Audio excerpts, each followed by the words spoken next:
ये साल था 2014, महीना था नवंबर का। ट्विटर पर अरबी भाषा में एक हैशटैग चल रहा था जिसमें सऊदी अरब और कुवैत के लोग अपनी चिंता जाहिर कर रहे थे। उनकी चिंता इस बात को लेकर थी कि खाड़ी देशों से तेल खत्म हो जाने के बाद वो लोग क्या करेंगे। सोशल मीडिया पर इस हैशटैग का इस्तेमाल लगभग उस समय 10 लाख से ज्यादा बार किया गया था। इसके बाद अगस्त 2019 में भारत में नीति आयोग की तरफ से एक रिपोर्ट जारी हुई थी जिसमें कहा गया कि दिल्ली, बेंगलुरु, चेन्नई और हैदराबाद समेत 20 शहरों के अगले कुछ सालों से जमीन में पानी समाप्त हो जाएगा, यानी इन शहरों में पानी की भयंकर किल्लत होगी। आज हम इन दोनों चीजों को एक साथ इसलिए जोड़ रहे हैं कि जब भारत में पानी समाप्त हो सकता है तो खाड़ी देशों से तेल क्यों नहीं। अगर पानी की कमी को पूरा करने की बात करें तो पानी तो बरसात से भी आ सकता है। इसके अलावा जल संचय और अन्य भौतिक संसाधन जुटाकर भी इसकी कमी को पूरा किया जा सकता है। लेकिन तेल के मामले में ऐसा कुछ नहीं किया जा सकता, क्योंकि किन्हीं संसाधनों से ना तो ये पैदा किया जा सकता है और ना ही उसकी बरसात हो सकती है। बस ये मानकर चलिए कि तेल खत्म तो खेल खत्म। पर सवाल ये है कि आखिर तेल खत्म तो खेल खत्म किसका होगा। आज इस सवाल का जवाब उन लोगों को परेशानी में डाल सकता है जो पूरी दुनिया में शरीयत हुकूमत के सपने देख रहे हैं। क्योंकि इस हैशटैग के साथ सऊदी और कुवैत के लोग कह रहे थे कि हम दोबारा चरवाहे की जिंदगी जीते हुए 7वीं सदी की तरह कबीलों में अपना जीवन निर्वाह करने को मजबूर हो जाएंगे। ये सब कैसे और क्यों होगा, आइए इस पर थोड़ी गंभीरता से और विस्तार पूर्वक चर्चा करें। तो पिछले 5 दशकों से तेल विशेषज्ञों के लिए ये सवाल किसी रहस्य से कम नहीं है कि तेल निर्यातक देशों के संगठन ओपेक को सऊदी की सरकार ने जो अनुमानित भंडार किए जाने की जानकारी दी है, उसके मुताबिक प्रमाणित तेल भंडार 266 अरब बैरल है। अगर ये आंकड़े सही हैं तो औसत 1.2 करोड़ बैरल प्रतिदिन उत्पादन के हिसाब से सऊदी का तेल भंडार अगले कुछ वर्षों में समाप्त हो जाएगा। तेल खत्म होने की समस्या उन देशों के अस्तित्व पर चोट करेगी जिनकी पूरी अर्थव्यवस्था तेल पर ही निर्भर है, क्योंकि सऊदी जैसे देश के निर्यात का 70% हिस्सा तेल है। तो जरा सोचिए, अगर उस देश का तेल खत्म हो जाए तो देश का ही तेल निकल जाएगा, यानी मक्का मदीना की मस्जिद, उसमें जाने वाले श्रद्धालु, पर्यटक के भरोसे ही जीवन गुजारना पड़ेगा। अब जो लोग सोच रहे हैं कि इससे इस्लाम का क्या लेना देना है, तो आज ये समझ लीजिए कि इस्लाम का अस्तित्व अब तेल पर ही टिका है।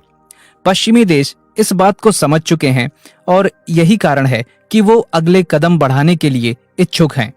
क्योंकि अपने शुरुआती दिनों में खाड़ी देशों के कबीले लूट मार कर गुजारा किया करते थे।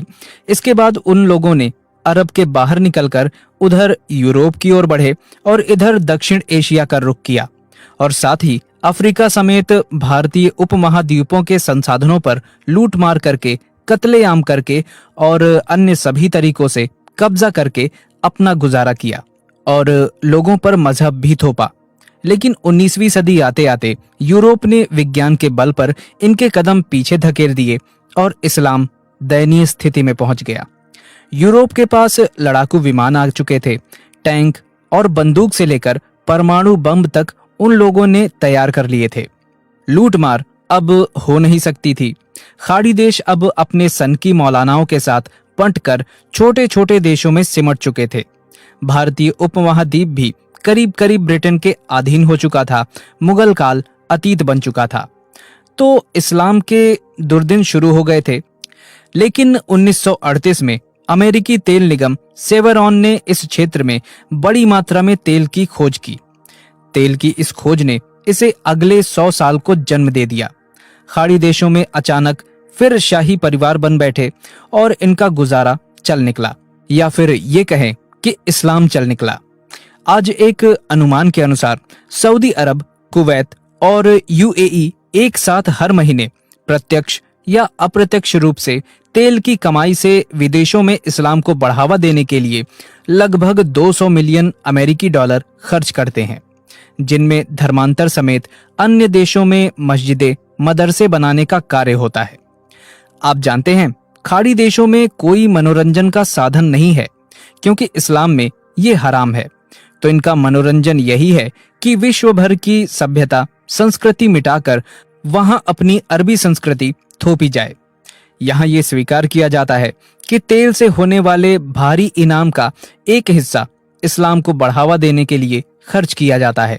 जैसा कि कुवैत में इस्लामिक और अबाकस मामलों के मंत्रालय में एक अधिकारी ने स्पष्ट रूप से पिछले दिनों स्वीकार करते हुए कहा कि निश्चित रूप से हम इस्लाम को फैलाने में पैसे खर्च करते हैं। अब अगर आपको ये बात थोड़ी अजीब लगती है कि खाड़ी देशों का तेल कैसे खत्म हो सकता है या फिर उनका इस्तेमाल कैसे बंद हो सकता है, तो आपको बता दें कि खाड़ी के तेल के कुएं भले ही कभी एकदम ना सूखें, लेकिन सूखेंगे तो जरूर। दूसरा, जिसे आज पश्चिमी समेत भारत की दुनिया समझ रही है कि जिस तरह से प्रदूषण बढ़ रहा है, तेल की महंगाई का असर अर्थव्यवस्थाओं पर पड़ रहा है, उस हिसाब से तेल के इस्तेमाल में अलग तरीके इजाद किए जाने शुरू हो गए हैं। दुनिया में आज ऐसे कई देश हैं जो पूरी तरह से ईंधन वाले वाहनों का इस्तेमाल बंद कर चुके हैं। नॉर्वे जैसे देश जिसके पास खुद का पेट्रोल है, वो भले ही उसे निर्यात कर रहे हैं, लेकिन खुद पूरी तरह से प्राकृतिक सोर्स पर चल पड़े हैं। UK, Norway, France, Costa Rica, Netherlands और जर्मनी जैसे देश अपने देश में इलेक्ट्रिक कारों का चलन शुरू कर चुके हैं। भारत भी इस लिस्ट में शामिल है, जहां वह 2030 तक 35% तेल का इस्तेमाल बंद करना चाहता है और अगले कुछ सालों में इलेक्ट्रिक वाहनों पर निर्भरता बढ़ा रहा है। इसके अलावा ऑस्ट्रेलिया, डेनमार्क, आयरलैंड, जापान, पुर्तगाल, कोरिया और स्पेन भी अपने अपने देशों में इलेक्ट्रिक कारों की तारीख तय कर चुके हैं। अब फिर घूमकर अरब देश में चलते हैं। तो उन देशों का क्या होगा जिनके पास सिर्फ अर्थव्यवस्था के तौर पर तेल ही है? कुछ समय पहले दुबई के एक शेख रशीद बिन सईद अल मखतूम ने एक बात कही कि मेरे दादा ऊंट की सवारी करते थे, मेरे पिता ऊंट की सवारी करते थे, मैं मर्सिडीज की सवारी करता हूँ, मेरा बेटा लैंड रोवर की सवारी करता है, उसका बेटा भी पुरानी लैंड रोवर की सवारी करेगा, लेकिन उसका बेटा शायद फिर से ऊंट की सवारी करेगा।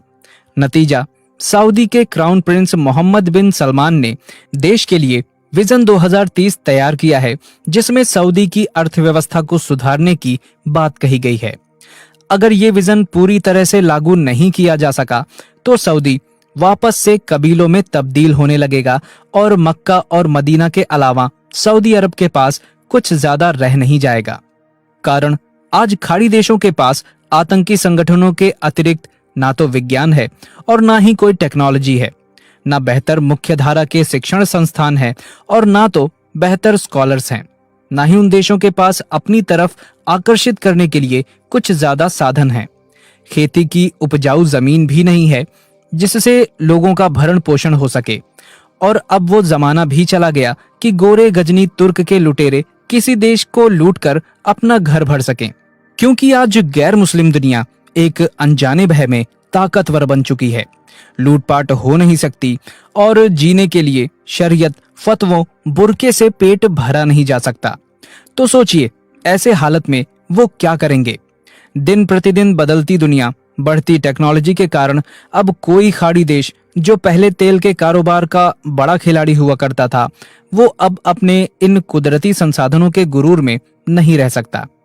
इसकी वजह यह है कि तेल खरीदने वाले देश अपने यहाँ तेल की मांग कम करने के लिए नई नई तकनीक इजाद करने में लगे हुए हैं। इसकी वजह से वो जो तेल और इनके कच्चे तेल के उत्पादक देशों से खरीद रहे थे, उसकी मात्रा में भारी कमी कर दी गई है। ऐसे में कच्चा तेल बेचकर कभी अमीर बने मुल्लों ने वो पैसा अन्य क्षेत्रों में निवेश ना कर अय्याशी और आनंद में उड़ा दिया। इसे आप ऐसे समझिए कि तेल धुएं में उड़ गया और कमाई अय्याशी में। और कोई भी सभ्यता, संस्कृति जिसे लोग चला तो सकते हैं, लेकिन वो दिन प्रतिदिन खर्चीली होती जाती है। इस्लाम भी ऐसे ही दिन प्रतिदिन खर्चीला होता चला गया। इसके अलावा साथ ही में सदी की तरह आज भी खालिस्तान का इलाका राजनैतिक अस्थिरता का शिकार है। तमाम देश आपस में युद्ध में उलझे हुए हैं। यहाँ तक कि खाड़ी सहयोग परिषद भी गुटबंदी का शिकार है। इसके सदस्य देश एक दूसरे पर भरोसा नहीं करते।